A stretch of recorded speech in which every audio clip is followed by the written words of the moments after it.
just a bloke in a bar. What's going on, guys? Welcome to the Queensland Origin Preview, brought to you by Macca's. Go and support your state with the new Maroon Meal at Macca's.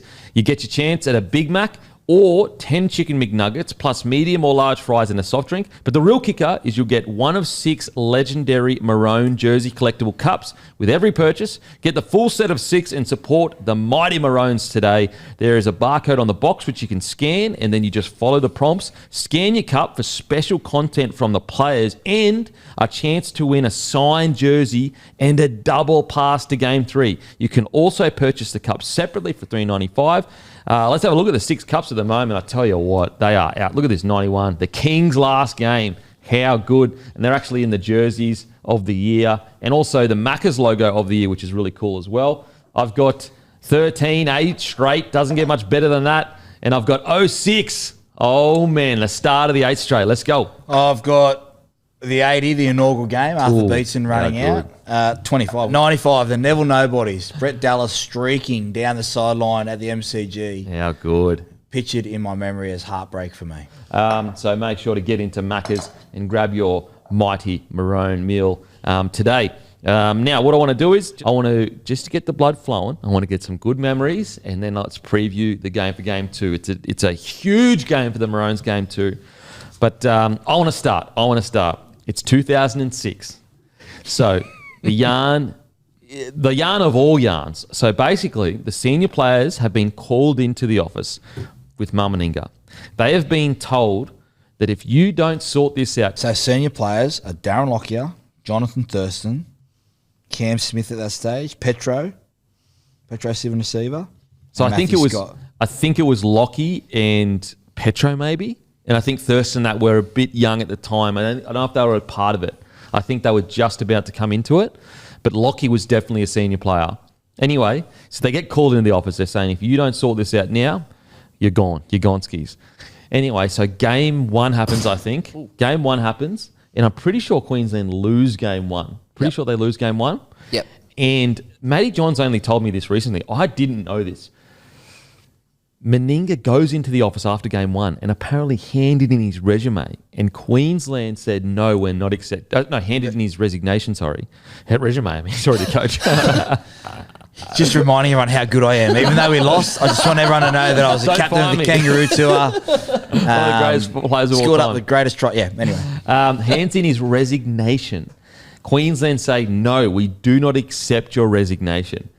Then the series happens, they win Game 2, and then the famous pass that hits the deck, Lockie picks it up, scores the try to win it. It was a pass from Hodgson, I think, that hit the deck.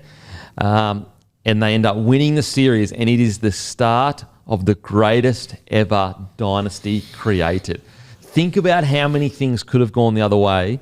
Just one little decision here or there. Like, if Lockie wakes up 10 minutes later that day, the butterfly effect, he doesn't get that intercept. Like, there are so many things that could have changed.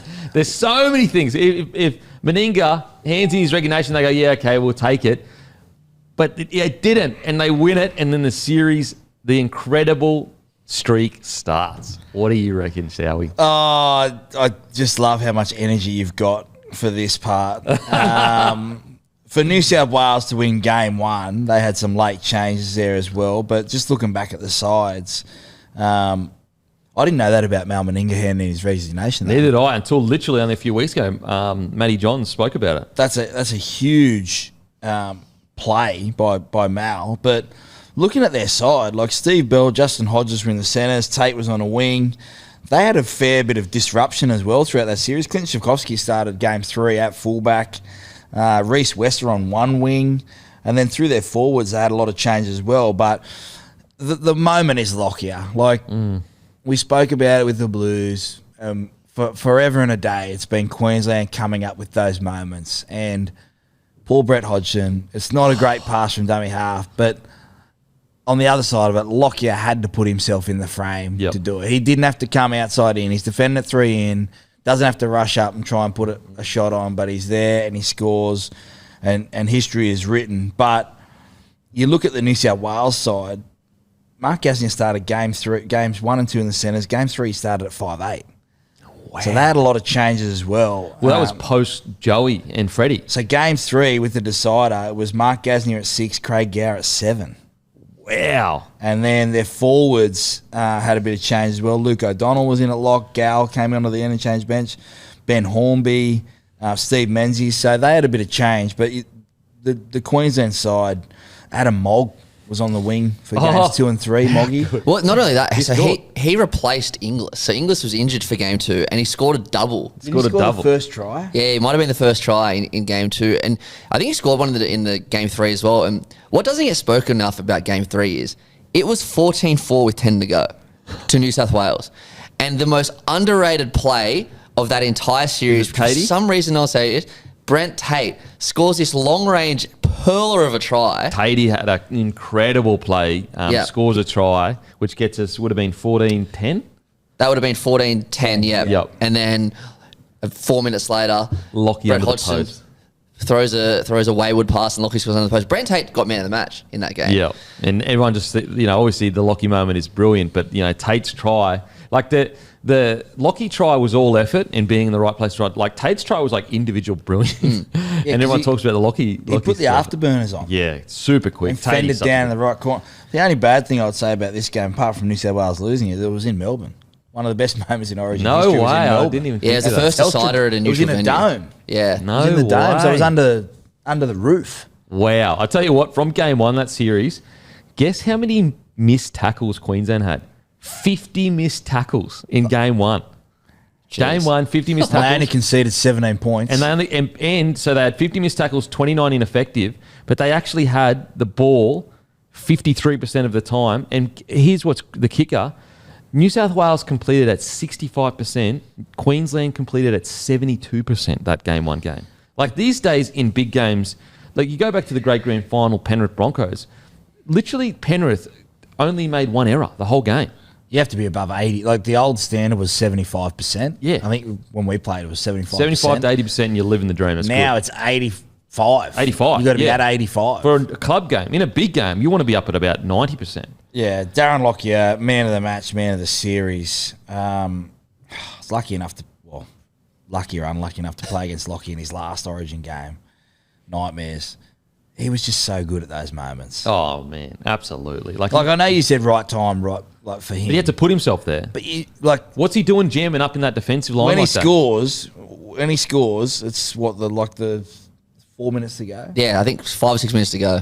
So he's just thinking, I've got to put it no half ever is racing the line going, I've got to put a shot on here to win the game. Yeah. Okay? Yeah. He's gone, I'm going to go up and put a shot on here on Matt King. Yep. And he comes up with a try. And not only that, like to get down there, he put in a kick from his own half that stopped basically 2 meters outside. Like it was a perfect kick. And then 2 tackles later takes an intercept. I just went and had a look at the Brent Tate try. Of course it was Thurston. It was Thurston who made the initial line break, gave it off to Tate, and who had to run 60 metres and just put the afterburners on. Incredible. Thurston Shogo. I got a down the right edge. Down the right edge. I got a controversial. It's not even controversial, but I never watched Wally Lewis play ever, like live. I think Thurston is the best Origin player I've ever seen for Queensland. I think he eclipses. I think just in that arena, for me, he's above Lockyer. He typifies Origin, and he's above Smith. So for me, he's number 1 that I've seen. Obviously, the King's the best, but yes, Thurston's my number 1. He typifies what Origin's all about. Told he was too small as a kid. He wasn't ever going to make it, this, that, and the next thing. But he was just all ticker. Obviously, all skill as well, but his heart was bigger than anything. Yeah, he was great. Go and watch the Winfield Cup Origin tapes about how good Wally Lewis was. No, I very, very specific. He's saying that you've seen. I said that I've seen live. Yeah, you can watch these on VHS somewhere or DVD or YouTube or something. No, I'm not for a second am I saying he's better than Wally Lewis. Yeah, look, they've been blessed. I mean, they've had some really good sides. The Thurston Lockyer combination. Then you go to Thurston Cronk, Smith Slater. You throw that in there. Like, I'm getting sidetracked here, but people say to me, like, who's the hardest person you played against? And I said, well, at one stage in Origin, singing the national anthem, you look across, Smith's at 9, Thurston's at 7, Lockyer's at 6, Hodges and Inglis are in the centres, Darius Boyd on one wing. Who was great in Origin. Yeah. Slater's at the back. Brent Tate on the other wing post. Cooper Cronk's coming off the bench. What are you doing? We only lost the series 2-1. Yeah. I felt like I should have maybe. I've tried to get that in. But as a combination, I do agree. I think Thurston's up there. Cam Munster's on his way there if he can. Mate, if he does something special this series, like Yeah. he's of his generation, I think he's already, pretty much one of the best. But if he does something this series, because we're going to need a miracle. Queensland's going to need a miracle. But we'll get to that. Mate, what's your other big moment for Queensland? Oh, well, I mean, you forced me into this.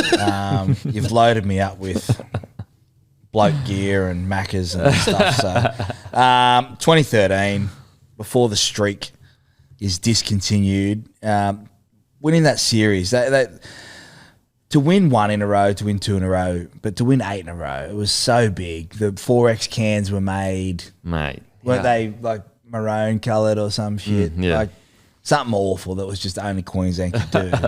But yeah, they lost game 1 again in 13. They won game 2, and then game 3 was just an absolute. I mean, they win 12-10, but it was the absolute way that Queensland win. They win moments. Thurston had a hand in it. Yeah. New South Wales to lose one of those games is heartbreaking, but I think at that stage, as Blues fans, Matty, we were like, is this ever going to end? Because to lose 12-10, you feel like you're back in it with 9 to go and McManus scores, then off the back of that you lose and you're like, we may never ever see a series. Like, that's how you feel. When you lose Origin, you go, 8 in a row. like if Queensland lose tomorrow night, you'll be like, will we ever win again? Yeah. And they've only won 2 series in a row. Yeah, it's mental. Yeah, and again, what makes it even worse, being up 1-0 in the series. Like, you're just like, we're so close. We're so close. Why do Queensland always do this to us? Yeah. And it was crazy. Like, game 3, you completed at 73% compared to Queensland 86%. You're just like, little things like that. You're like, if we had just completed at 80%, we win. Like, little things like that you would look at. Things that are in your control. But to go 8 in a row. Like, They've only won 2 deciders. Have Queensland only won 2 deciders at a core? Or I'm not at sure. Homebush? I'm not sure. They won this one at the old ANZ, but they won 2017. Oh no, that was up in Queensland. That was up in Queensland. I think that, like, to win it on the road, like you spoke about how big New South Wales was to win last year on the road. Yeah.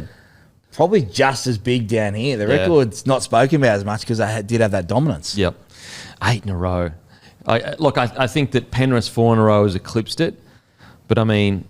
Oh, it's different category. You reckon? Yeah, different category. The Origin is such a moments game, whereas usually the NRL competition, you can sort of, I mean, we've watched enough footy now, you can get a gauge on who's the going to real win. deal, yep. Yeah, who's the real deal throughout. You've got a larger sample size. Origin, you could go in and Queensland go in as massive underdogs and they could win the game. You go, oh no, it's Origin. Yeah, you know what I mean? Like, it's sort of that. That's a fair point. Like, smaller size. Yeah, you very rarely do you see like massive underdogs in NRL win. It does happen, don't get me wrong, but Origin, there's so many stories of teams going in as massive underdogs and they get the job done.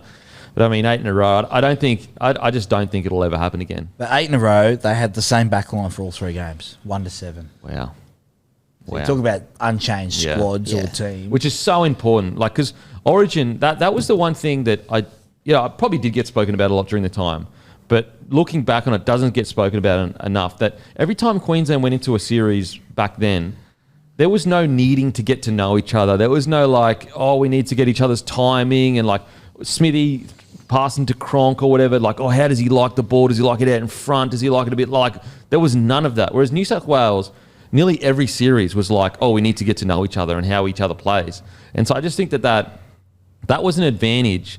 And I know the further you take this point, it goes down to the whole pick and stick. But like, of course, Queensland could pick and stick. Their core of their team was immortals, and they were winning. Like, that's why you don't pick and stick when you lose. No, and I think at times New South Wales were cruelled by the halves that got chopped and changed. Like, you try and find that winning combination. But you're right, you're up against 4 of the greatest players ever to play the game. It was like they pretty much coached the side. Yeah. They come in, this is how we're going to play. And New South Wales have experienced that a little bit the last couple of years with that combination, with the Penrith combination. So I think it does sway it, right now in New South Wales' favour, because you're right, Queensland are going through what New South Wales had to do. They have to change something to try and get on the same page. So they do have to learn how to play against each other. But when you look at that side, I mean, 1-7, Matt Scott, Underrated. He was an animal in underrated. Origin. Yeah. He was a gun in Origin. Nate Miles, we know what he did in Origin. And then you look at even like Corey Parker was coming off the bench. And Corey Parker was a good player. Yeah, absolutely. Absolutely. Matt Gillette, I know one of your Yep. good mates, very underrated. So Yep. they had a nice mix. Yeah. I think if you get that right mix, which is what the Blues hopefully have got now. Yeah. Now let's get into the preview of the game. Game 2, the decider. Now, I know that they're playing Craig Bellamy, who basically he didn't invent this style of play, but heavily, the Melbourne Storm lean heavily into it, and that is Harry Grant, Munster, Hughes, Pappy, front foot footy, quick play the balls, and just flood the middle essentially. And I think that Billy Slater, when you look at picking did, and yes, it's a mixture of form, like DC definitely form was not being great, but a lot of people go, where's your kicking game going to be? And I understand that. In Origin, it is always good to have a kicking game. But I just look to, and I'm not saying this will work, I'm just saying this is what I think Billy Slater is looking at. He's going, listen, Hughes and Munster managed to get to a grand final, and Hughes won a Dally M with an average kicking metres of about 200 metres. So there is a style of rugby league that can win games where you don't have a long kicking game, because the Storm don't have it. So I think that it's going to be a mixture of trying to lean heavily into the Storm style of play, but also relying on Ponga with his bigger boot to get them down the park if they need to. What is it wishful thinking when you actually consider how dominant the Blues forwards have been to think that Queensland can win the ruck and get quick play the balls? No, it's not. The only time your kicking game's a concern is when you're coming inside your own 20, your backs are against the wall. Yeah, and you okay. have to look at that. Munster kicked the ball more than Dally's Cherry So Evans strange. I don't in game understand that. one, which- Could you give us what's with that? I don't get that. I think it'll be two parts. I think sometimes you get caught up these days with a kick plan and you try and stick to that instead of taking your best kick. Yeah. The other part is they probably where they finished their sets. They were so rattled that New South Wales were on top. Yep. They were forcing them to finish their sets there. So Munster had to kick to the left-hand side Okay. or get rid of it. So I think that will tidy them up. And kicking games are so boring these days. It's kick to a corner and everyone goes, well, that's how you win. You're like, yeah, essentially. But what made Dally Cherry Evans great was his game recognition, his kick recognition, when to kick on the front choosing foot. when to change it up. All the that rhythm kind of of it. stuff, Yeah, right? yeah. So I think Ponga will do a little bit of kicking. I think Dearden's still got a good kicking game. He just hasn't needed it. He's always had guys he's played with, like Clifford does a lot of the kicking for the Cowboys. The forward pack's where it's going to have to be. I'd be very surprised. I don't know what you think. I mean, they need something with this forward pack to combat two things: the start and then Spencer Leniu and what those guys brought off the bench. Because Hudson Young looked dangerous. Yep. Spencer looked dangerous. I'm still confused about the Ruben Cotter starting on the edge. Yeah, to be honest, I think we're so lacking of edges that it's just like You've got desperation. Jeremiah Nene.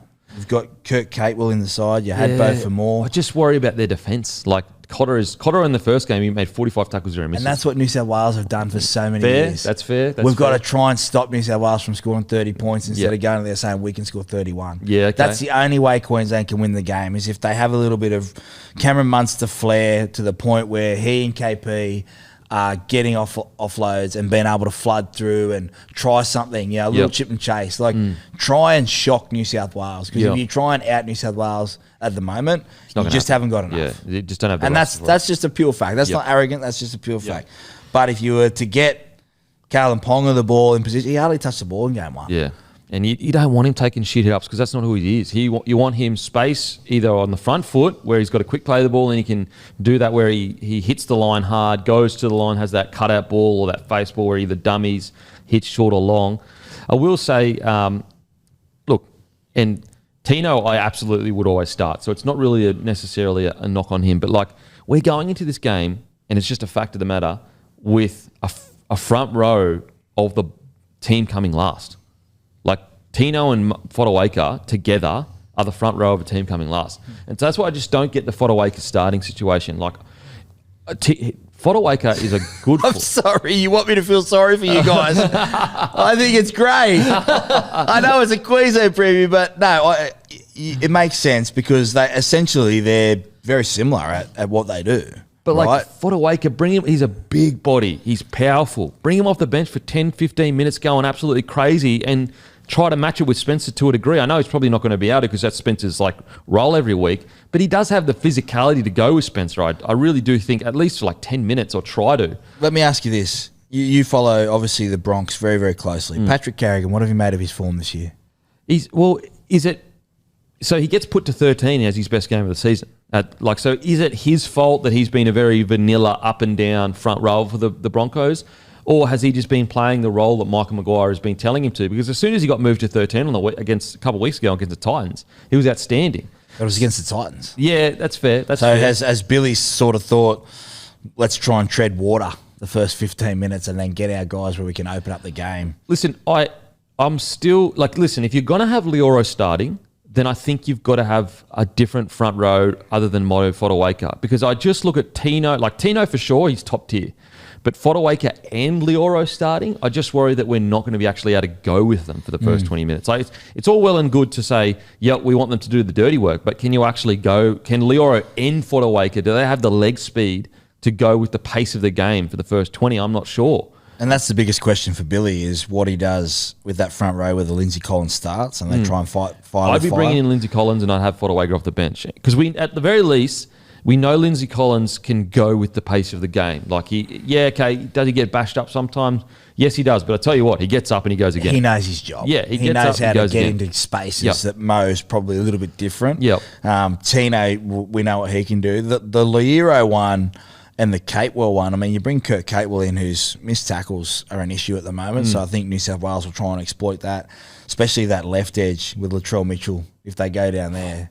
And Jerome Luai, you don't want him to get on the outside, so he'll try and any space. Kurt tries to get up outside the person to herd you back into the middle, but that could be some dramas as well, especially if Crichton can get some early ball and get stuck into him. So that's a watch for me. And then what they do with the bench. I mean, Nene I thought was the best player. See, I can understand Nene coming off the bench, and I can even to a degree Paddy, because it's like, all right, you know what? Paddy does have a tendency to overwork himself, and he gets tired towards the ends. He gets a bit sloppy, and he does offer when he's fresh. He offers quite a lot with his ball playing. He can win contact. So I kind of get that, and Nene I get to a degree as well because he had these big moments in game one. He was probably one of our best players, but he can do what he did off the bench to a degree where he has these huge moments with these crazy kick chases, these crazy. I guess the worry again, as I said, the worry I have is that. Is the game already going to be gone by the time they get on? That could happen. I can't believe they didn't pick Corey Horsburgh. Oh, man, I can't believe it. But have I missed something there? I think we've all missed something. I don't think there's many people that don't think that Horsburgh shouldn't be on the side. I'm a fan of Mo, but if, like you said, if they're looking across at kickoff and they see the front rowers for the team that is struggling at the moment, you're probably not as intimidated as you see a guy like Big Red. Back fence. Well, a little bit of shit in him. Yep. Yeah. Not only that, and I might have one red eye, one green eye here, but I think they should have gone with Jairo as well. Jairo and Horsburgh, in my opinion, should have been in the side. For who? Well, I'd be bringing Horsburgh in for Fodawaker, and I'd be probably bringing Jairo in for potentially Catewell or, one of the, I mean, it's a tough one because it's hard because Loiero offers so much. What he does at Melbourne is steady through the middle, and Billy would have seen what he does. See, this is why Stefano's in the side for New South Wales, because Craig understands what he can do at that level and knows how to get him going. So Billy would probably feel a little bit of that with Trent Loiero. Geez, it looks a lot scarier if Corey Horsburgh's starting with Tino and Jai Arrow's coming off the bench potentially or in that back row. I mean, you could even go Ruben Cotter on the bench. You could even go Arrow, Horsburgh, Tino at 13 if you wanted to. You could do that, and that's a formidable. You at least know they're going to get in the shit of the game. The one other one that I'm a bit has Jairo's. Sorry, before we move on, has Jairo's moving around too much cost him? I don't know. He hasn't played enough back row, but he sort of played front row. Yeah, I mean, he started the year same as Keon. He started the year in the back row, and actually it was the same game. It was the Broncos game where they both moved to the front row. So maybe that's what cost Keon for sure as well. Now, honestly, out of all that, I can kind of get where Billy's coming from with a lot of these decisions. I can get it, even though I disagree with it, I can get it. What blows my mind and I cannot understand is moving Val into the centres and Hammer on the wing. Tell me how that... What I don't get is if there's one area of Val's games that he struggled with is his defence. If there's one area of Val's game that's really good, it's his carries out of his own end. So you move him into the centre, so we're going to lose his carry out of our own end. And defensively, Hammer has just had one bad game in Origin defensively. Every other game in Origin, Hammer has been phenomenal.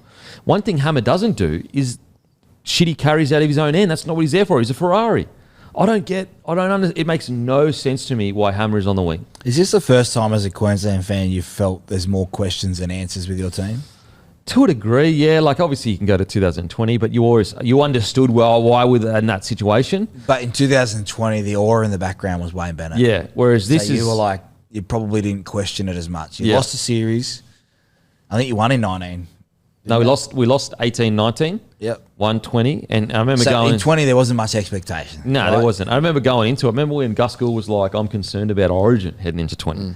It was like... people are saying that now if Queensland lose. Yeah, they're like, who's going to beat New South Wales? You're like, there's another 12-month cycle. There's going to be players coming up. But yeah, it just seems like there's a lot of selections that haven't made sense to Queensland fans. Yeah, I'd love to hear your thoughts with the Val moving to the centre. That's where he plays for the Dragons. I think he's got a huge task marking Stephen Crichton. I don't understand. I'm with you. I don't understand why he would move into centre. I think Hammer has shown that he's a better centre at Origin. He's played 6 Origin games or whatever. 7 Is that Origin a defensive ploy? But Val Holmes defensively has struggled for years. Kick defence. Kick defence. Going back to retrieve the ball because he plays fullback, whereas Val... But Val kick returns off the back fence. He loves it. He's gun. I'm trying to really act like I care that Queensland... I'm trying to make this dramatic for you, but it's kind of really cool. Okay, the one thing that I just... Well, you tell me. If Queensland win the game and Hammer plays on the wing, Val's probably going to have those back of field carries, much like To'o Latrell. Well, he needs to. But you can because Hammer is not going to do what. No, but you could do it that way. Yeah. So Billy's probably looking at, you reckon they'll switch? Maybe. Okay. Maybe. And he might carry back of the field. I'm taking it just for face value. You moved him into the centre. Like, if you're going to do that, keep him at wing and just move him into centres when you want him. I don't get it. Who's the most important player for you to win tomorrow night? Well, it's Munster. Well, actually, you know what? It's our front row. It's always your front row. I was going to say, I think take the guns out of both sides, and they're all guns. Yeah. But if you take the spine out, if that forward pack can't split 50-50 with the Blues, done. Especially in the game plan that the Blues have, which is all about field position and just waiting for you to make a mistake. And they didn't even play that well in game one. They really didn't. Yeah, they were quite. And the only thing that will help Queensland, I think, tomorrow is the referee. I think that, let's just put it this way, the first 4 to 5 penalties will be given to Queensland. I think. Like, it's just the way it is. But New South Wales are expecting that. Yeah. It's what they do with that. Because if they get an opportunity down there and they turn them away, and then New South Wales go up and punish them, it could be a long night. It could be a very long night. But if they can go down there and split even and stay level pegging and use those penalties to build pressure, then New South Wales are going to have their backs against the wall. I will say, though, that this blue side is different. They're used to being front runners. Like, they don't get worried about being the front runner of, like, all this pressure and, we might not, like, we're going to be too complacent. You got blokes in there that have won 4 premierships in a row. They don't get complacent. Like, Cleary, Edwards, Yo, Luai, like, these aren't complacent blokes. And that's what I worry about. They're just going to come out and blast us. I will say Origin's different, though. Yeah. Because you can't, if you 6-0's not like in NRL, we've seen teams get run down from bloody 20-0. Yeah, that's right. It's the old momentum swing, not the same. In Origin's a little bit different because the referee's going to be a little different. So, if Queensland were to jump out to a fast start, I think there's some big matchups. But for me, I mean, you hit the nail on the head. It's the front row. Harry Grant's under a lot of pressure. Heaps. Within himself. Yeah. He's only played 2 hours of footy over the last 3 months nearly. So, but even that back row, like, you bring Kurt Capewell in. Somewhere in a meeting, Billy had to sit down there and say, this is why we want Kurt Capewell in the side. And if he doesn't show that and Crichton starts running a riot, which I don't think Crichton's played a bad game in Origin the last... I'd love to know... 3 years. It's crazy. I'd love to know, when someone said Kurt Capewell has missed a lot of tackles, I'd love to know what Billy Slater said to that. That's what I mean. Yeah. There's a lot of questions around the selections that you want to know the answers to. And you're going to see that, especially in the fullback, you're going to see that in the first 15 minutes. And, like, to be fair, and I've always been a big believer of this, is like, not all missed tackles are equal. Sometimes it's because you're getting line speed. Sometimes you're trying to do a job bouncing people back inside. You'd rather that than them get on the outside, like all that kind of stuff. And I actually don't mind Capewell being brought back in because we missed Ticker and Dog, and that's what Capewell brings. Like he fights for everything. He's going to do all the cover tackles, but it is to have to call on guys like Capewell, and the fact that like a guy like Val is still one of our key outside backs. It shows you like our depth is just. It's just not there at the moment in key positions. Can Corey Horsburgh come into the side at all? I think up until kickoff. If he's a part of the 20, up until kickoff, I'm pretty sure. But so like a late change, like I just don't know why you'd do that. Like who do you reckon the Blues are like? Oh no, Corey's in the side. Like I don't reckon they're going to be like worried at all. If you're talking about, I mean, it's confusing to me if you're talking about Dog and Scramble and everything like that with Kurt Capewell. That's what Horsburgh does. That's actually his game. And he's in the front row of the best team in the competition, the Raiders. Yes. Like that matters. That they're bringing players in from teams that are at top of the table. If you were worried about kicking off to Spencer, you know that he wouldn't be worried about it. Big Red will knock himself out if he has to. Anyway. We'll see. We will see. Game 2, massive thank you to Macca's, guys. Make sure to get in. Support your state with the Maroons Meal at Macca's. You get your choice of a Big Mac or 10 Chicken McNuggets plus medium or large fries and a soft drink. But the real kicker, you'll score 1 of 6 legendary Maroon jersey collectible cups with every purchase. And guys, don't forget to scan your cup for special content from the players and a chance to win a signed jersey and a double pass to Game 3. You can also purchase a cup separately for $3.95. A massive thank you for McDonald's for supporting us. We really appreciate it. Oh, man, we'll see you after Game 2.